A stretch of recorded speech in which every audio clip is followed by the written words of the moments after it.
This is the first in a series of videos on math education for adults. We have compiled a list of the most common standardized tests and placement exams that you will probably take. So there it is. First thing is the GED, that's the General Education Development.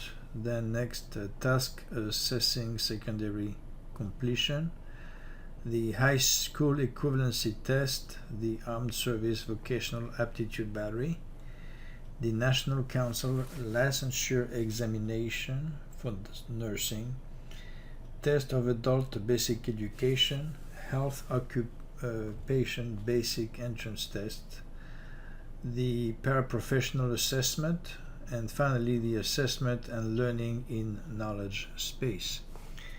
This is only a partial list. There are many more. The important thing is that these videos will prepare you for college entrance or enrollment in a vocational training. The final outcome will be a very well-paid job, entrance to the college of your choice, or even the launch of a new business. So let's review the subject most likely to be found in any of the placement or aptitude tests.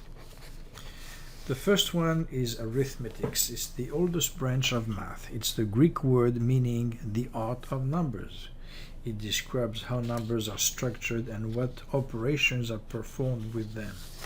Next is measurement. It's the art of finding the size or amount of something by comparing it to a unit. For example, to determine the length and width of a room, you can use a yardstick as a unit of length. To determine the weight of an object, you may use the pound as a unit of weight.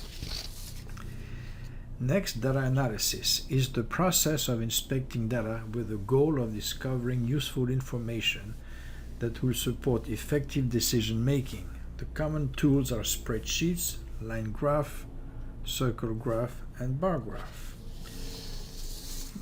Below measurement, you have geometry. It's a Greek word meaning the measurement of land. Therefore, it is derived from measurement, obviously. Nowadays, it's the branch of mathematics concerned with the properties and relations of points, lines, shapes, and solids. Next to geometry is algebra. It originated in the Middle East thanks to an Arabic mathematician named Al-Khwarizmi. Algebra literally means to manipulate, to set equal in order to solve a problem. In modern times, algebra is concerned about patterns among numbers. To clearly illustrate these patterns, we use letters to represent numbers. Finally, at the bottom, you have the convergence of algebra and geometry. That's analytic geometry, the study of the properties of two-dimensional and three-dimensional objects by means of algebraic equations and formulas. It uses a system of perpendicular axes called a coordinate system to represent shapes and distances. This classification of subject is based partly on the history of mathematics from number counting to abstract algebra and partly on pedagogical consideration. For example, you need to have a sound grounding in arithmetic to understand measurements.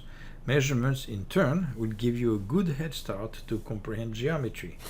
As you can see, math knowledge is cumulative. Every concept are derived from previously learned concept.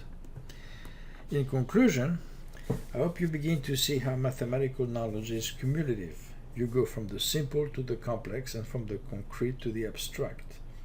It is our sincere conviction that as more videos are made available, you will gain a solid understanding of basic math. And now, let's get started with arithmetic.